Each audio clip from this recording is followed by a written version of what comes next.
বীরভূমের খয়রাশোলের ভাদুলিয়ায় কয়লা খনিতে বিস্ফোরণ। WBPDCL এর কয়লা খনি চত্বরে বিস্ফোরণে আহত হয়েছেন বেশ কয়েকজন। কথা বলবো সুপ্রতিম আমাদের প্রতিনিধির সঙ্গে। সুপ্রতিম, কি কারণে এই বিস্ফোরণ? এখনো পর্যন্ত কতজন শ্রমিক আহত হয়েছেন? যে ঘটনা ঘটেছে সেটা হচ্ছে সকালবেলায় বীরভূমের লোকপুর থানা এলাকার ভাদুলিয়ার যে গঙ্গারাম চক কোল মাইন্স আছে সেখানে, এবং সেটা প্রত্যেক দিনের মতোই এই যে কোল মাইন্স এলাকা সেখানে গর্ত করা হয়েছিল এবং সেখানে বিস্ফোরণ দিয়ে সেখানে ব্লাস্ট করানো হয়। সেই ব্লাস্ট করানোর সময় যখন বিস্ফোরক যে গাড়ি ঘটনাস্থলে আছে সেখানে গেছে, কিন্তু সেই গাড়ির মধ্যেই বিস্ফোরণ হয় এবং যেটা প্রাথমিকভাবে জানা গেছে গাড়ির মধ্যে থাকা বেশ কয়েকটি তারের শর্ট সার্কিটের কারণে বিস্ফোরণ হয়। এবং তারপরেই কিন্তু পুলিশ ঘটনাস্থলে আসে, আশেপাশে গ্রামবাসীরা ঘটনাস্থলে আসে এবং উদ্ধার করে। এখন আমাদের 6টি দেহ উদ্ধার করা হয়েছে পুলিশ সূত্রে জানা গেছে। বাকি 3 জনকে সিভিল সুপার স্পেশালিটি হাসপাতালে ভর্তি করা হয়েছে, তার চিকিৎসা চলছে। দেহ প্রথমত ক্ষতিপূরণের দাবিতে, যদি ক্ষতিপূরণের সঠিক প্যাকেজ পাওয়ার পরে দেহ তুলতে দিচ্ছে পুলিশ এবং এলাকায় কোনো উত্তেজনা নেই এবং প্রত্যেকেই কিন্তু দেহগুলি তুলে নিয়ে থানায় রাখা হয়েছে এবং থানাকে পরিচয়পত্র রাখার পর সেটি সিভিল সুপার স্পেশালিটি করা হয়। ধন্যবাদ সুপ্রতিম।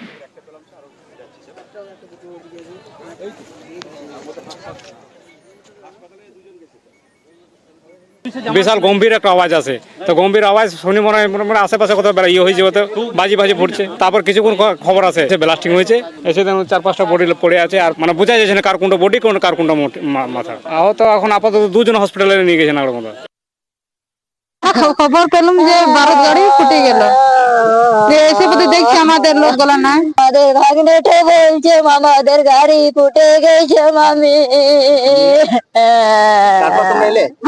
তারপর আমরা এসছি। যে কয়লার মাইনেসটা আছে লপাড়া ভাদুলি খয়রাশোল অন্তর্গত বারুদের গাড়ি ব্লাস্টিং হয়ে গেছে। 35 জনের মতো এখন সাইডে নেমেছিল। গাড়িটা মানে ব্লাস্ট হয়ে গেছে, মানে কেউ কোন দিকে ছিটকে পড়ে গেছে। ঠিক এখন মানে সবাই এখন খুঁজে পায় না। এখন